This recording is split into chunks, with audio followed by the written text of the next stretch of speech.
The Lager Beer Riot arguably is the most important political moment in Chicago's history because it's a moment when Chicago politics becomes what it is famous for, which is ethnic urban machine politics.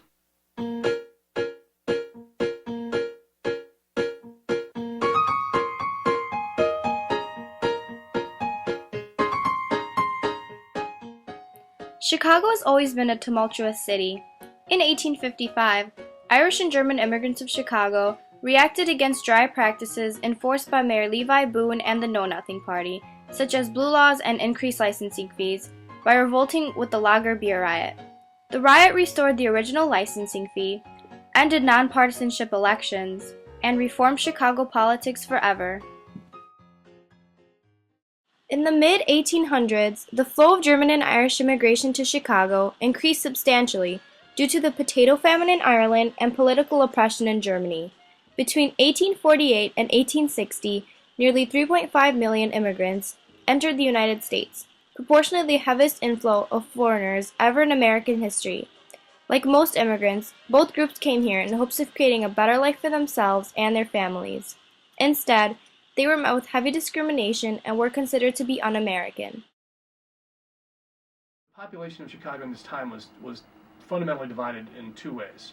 First was what they would then have called Native American stock, meaning white people born in the United States, not Native American the way we would mean it today, against immigrant groups, primarily German and Irish, mostly Roman Catholic. So the Protestant versus Catholic divide and the native versus immigrant divide were really important. And the Know-Nothings were a nationwide phenomenon, and they were basically, again, white people born in America who believed that immigrants could not really be American, especially Catholic immigrants, because being an American meant giving up all loyalty to your... For Germans, their culture was heavily focused on beer drinking. Germans who came to Chicago in the 1850s brought their old traditions with them, mainly the enjoyment of lager beer. It wasn't just an activity for adult men. People brought their children to saloons for leisure time. In 1855, the Know-Nothings were swept into office in Chicago due to the lack of interest in municipal elections. The Know-Nothings, named this way because its first members kept their purposes a secret, saying, "I know nothing," to all questions, were in favor of civic order and traditional American values, while being vehemently anti-foreigner, anti-Catholic, and anti-alcohol. In 1854, anti-immigrant fears gave the Know-Nothing Party spectacular success in the North. They strove to reinforce Protestant morality and to restrict voting and office holding to the native-born. Levi Boone, the leader of the party and the newly elected mayor of Chicago, had a distinct dislike for the uniquely German and Irish neighborhoods of Chicago. He did not accept their independent communities that were all German and all Irish. He also saw beer drinking as uniquely German and un-American, and sought to harm both the German and Irish groups by limiting their consumption of alcohol.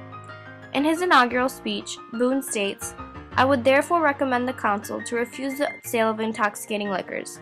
I am aware that in urging you, gentlemen, not to grant licenses, I am advocating a policy which would deprive me of some $500 fees to which I would be entitled if the practice of licensing should be continued.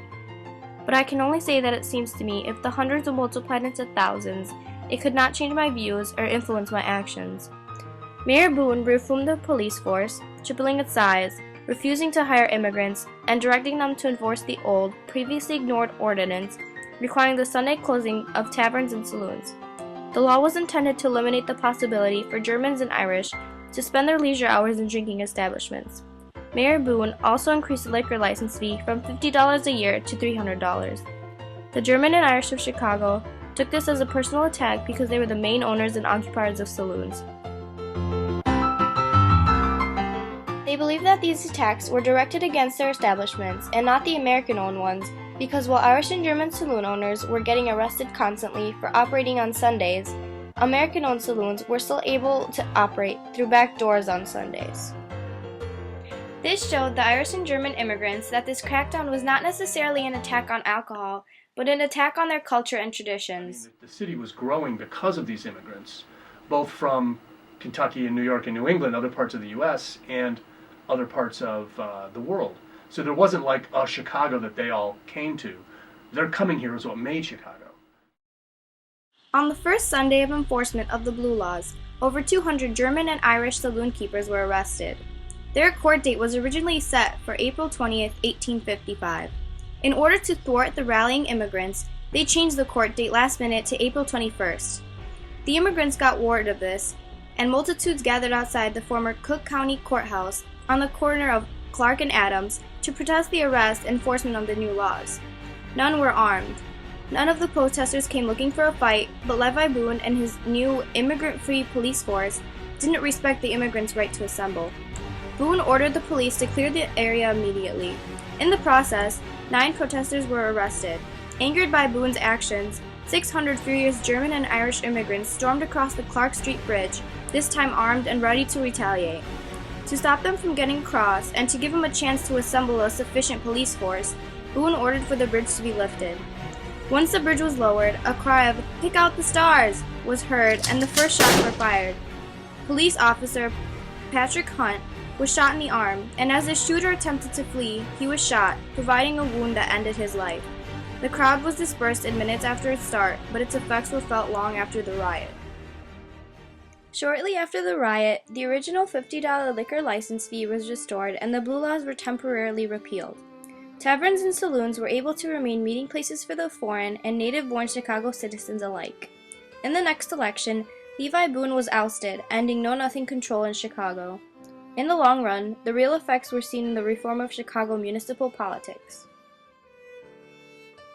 Before the Lager Beer Riot, nobody much bothered with municipal politics. After the Lager Beer Riot, municipal politics becomes the central thing in Chicago, and still is to this day. So arguably everything else that came after flowed from this first moment. So you could call it the beginning of Chicago politics as urban ethnic politics. Shortly after the riot, the original $50 liquor license fee was restored and the blue laws were temporarily repealed. Taverns and saloons were able to remain meeting places for the foreign and native-born Chicago citizens alike. In the long run, the real effects were seen in the reform of Chicago municipal politics. Renewed attention to city elections on the part of political party leaders ended the era of municipal nonpartisanship, making Chicago one of the most political cities in the country.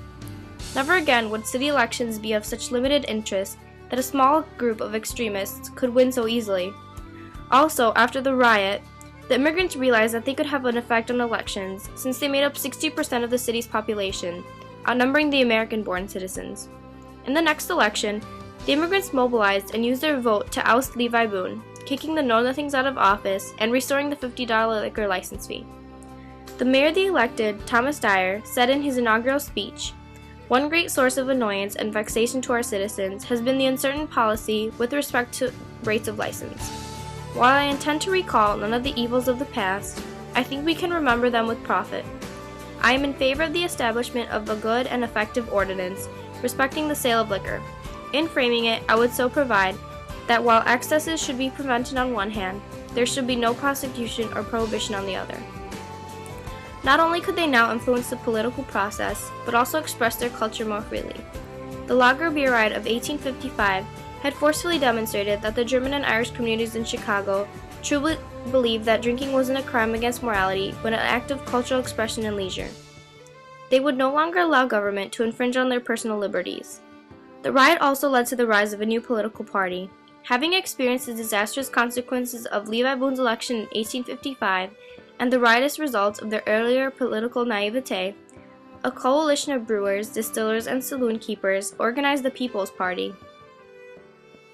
The People's Party was able to elect Mayor Harvey Doodle Colvin in 1873, showing the growing power of immigrants in Chicago.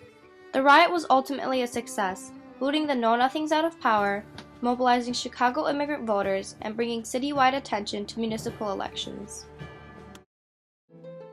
If one was to ask about the Chicago Lager Beer Riot, there wouldn't be many people who could truly say that they had ever even heard about it. However, this event changed Chicago politics from being near ignored to being significantly influential throughout the country.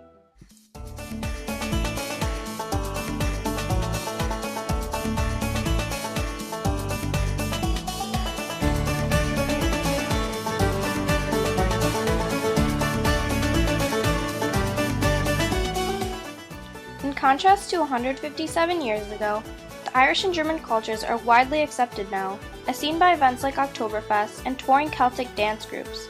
The Riot restored the original licensing fee, ended nonpartisanship elections, and reformed Chicago politics forever.